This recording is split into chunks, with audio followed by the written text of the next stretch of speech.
Kathniel is out, Kathden love team in. Ikaw, approve ba sa'yo ang tambalang Kathden? Comment na mga sombreros. Bago ang lahat ay minsan na silang pinarangalan na Movie Love Team of the Year na binigay ng PMPC Star Awards for Movies noong September 26, 2021. May chance. At alam nyo ba na pababa ng pababa ang ranking ng movie ng Kathniel na The House of Us sa Netflix, habang magugulat kayo kasi pataas naman ng pataas ang ranking ng Kathden movie na Hello Love Goodbye. Parang spaghetti lang po, no? Pataas, pababa. Joke. If ever, meron ba itong pahiwatig sa career ni Daniel Padilla? Comment na mga sombreros. Dahil nawala na ang tambalang Kathniel, ang new love team na approved ngayon sa mga fans ay ang Kathden with Alden Richards at Catherine Bernardo. Ito ang pulso ng karamihan. Madami ang nagko-comment at nagpupush sa tambalan ng multimedia superstar at Queen of Hearts na parehong bigating artista sa magkaibang networks. Sabi pa ng iba, total wala ng Kathniel, Kathden, mas maganda at patok sa kanilang henerasyon at parehong may magandang imahe sa showbiz, kung kaya swak sa panlasa ng mga fans. Nagkatambal sina Alden Richards at Catherine Bernardo sa itinuturing na highest grossing Filipino film na Hello Love Goodbye taong 2019 as confirmed by both giant networks na GMA at ABS-CBN News. 4 na taon na ang nakalilipas. Dahil sa napakalaking success ng kanilang movie na first time pa nila magtambal, ay hindi maiwasang tanungin si Alden sa pinag-uusapang breakup sa pagitan ni Catherine at boyfriend of 11 years na si Daniel Padilla. Tanong ng pep.ph or Philippine Entertainment Portal kay Alden, isa ba siya sa mga nagulat ng aminin ni Catherine at Daniel na hiwalay na ang mga ito? Yes, opo naman. Nagulat po ako, sagot ni Alden. Pero sinabi rin niya agad na hindi na siya magbibigay pa ng anumang pahayag. Uunahan ko na po kayo, hindi po ako magko-comment ng kahit ano. Sa akin po, respeto ko na lang sa kanilang dalawa is just to keep quiet with this issue. Tingnan na lang po natin kung ano magiging turnout. Pero sa ngayon, they deserve the space that they need to go through.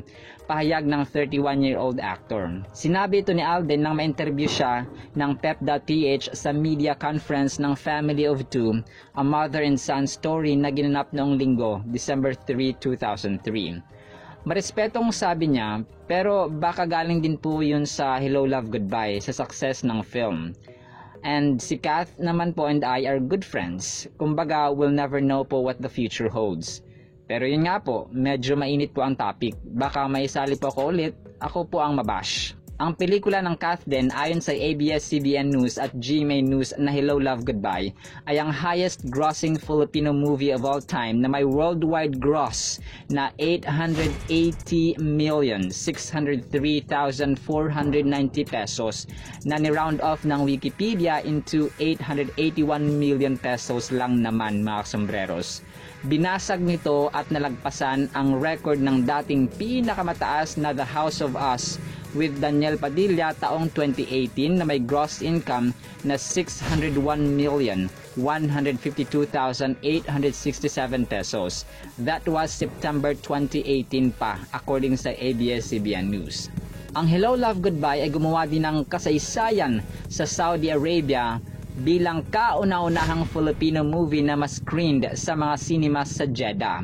Sa Pilipinas, pagkabukas pa lang nito sa mga sinihan, ay pumalo ng income sa 34 million or 34.4 million pesos. Sa unang araw pa lamang sa loob ng over 350 cinemas sa bansa.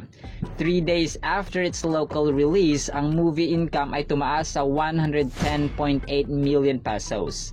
Sa pang-apat na araw naman ay 176.6 million pesos at naipalabas na sa 465 cinemas nationwide. As of August 12, 2019, ang movie produced by Star Cinema ay may gross income na 505 million or 505.7 million pesos dito lamang sa bansa.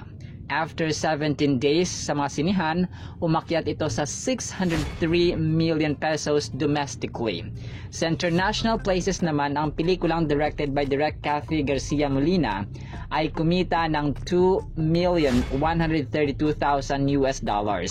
sa mga box office receipts sa unang linggo nito doon. Sa Middle East, idineklara rin itong highest grossing Filipino film for earning over $1 million as of August 18. Ito rin ang highest grossing Filipino film sa Australia, New Zealand, and United Kingdom, earning over $195,336 $60,459 at $32,313 Dahil sa galing ng lahat ng cast ay umani ito ng sangkatutak na awards, nominations at recognitions gaya ng Phenomenal Star of Philippine Cinema category sina Catherine Bernardo at Alden Richards, Film Actor of the Year si Alden, habang Film Actress of the Year naman si Catherine. Most Popular Film Screenwriter sina Carmi Raimundo, Rona Go at Cathy Garcia Molina. Most Popular Film Director si Direk Cathy. Lahat ito under Box Office Entertainment Awards noong October 18, 2020. Another set of awards ay nanalong Movie of the Year ang Hello Love Goodbye, Movie Director of the Year si Direk Cathy, Movie Actor of the Year si Alden, Movie Supporting Actress of the Year si Maricel Laksa, Movie Screenwriter of the Year si Direk Cathy, kasama sina Carmi Raimundo at Rona Ko. Movie Love Team of the Year sina Catherine at Alden. Lahat ito ay from PMPC Star Awards for Movies noong September 26, 2021.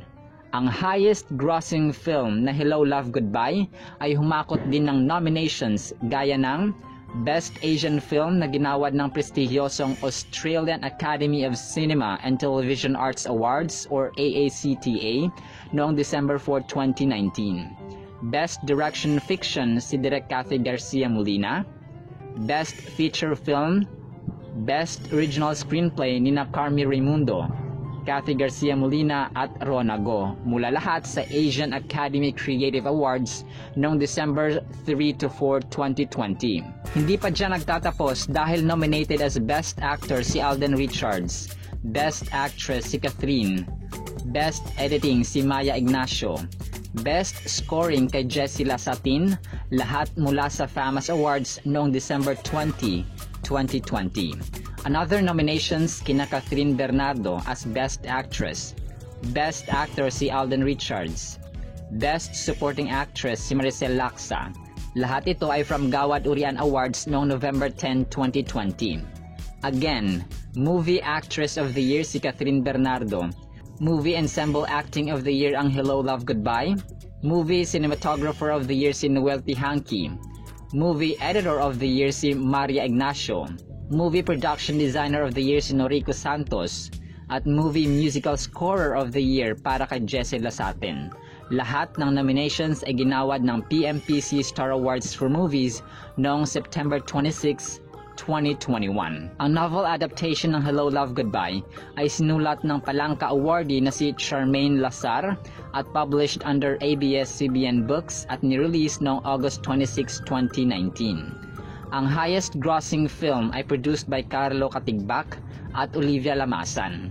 Ang ibang cast maliban sa Kathden ay sina Maymay Entrata, Kakay Bautista, Lito Pimentel, Joros Gamboa, Lovely Abelia at Jameson Blake. Pasok ba sa inyo ang Kathden Love Team? Comment na mga sombreros!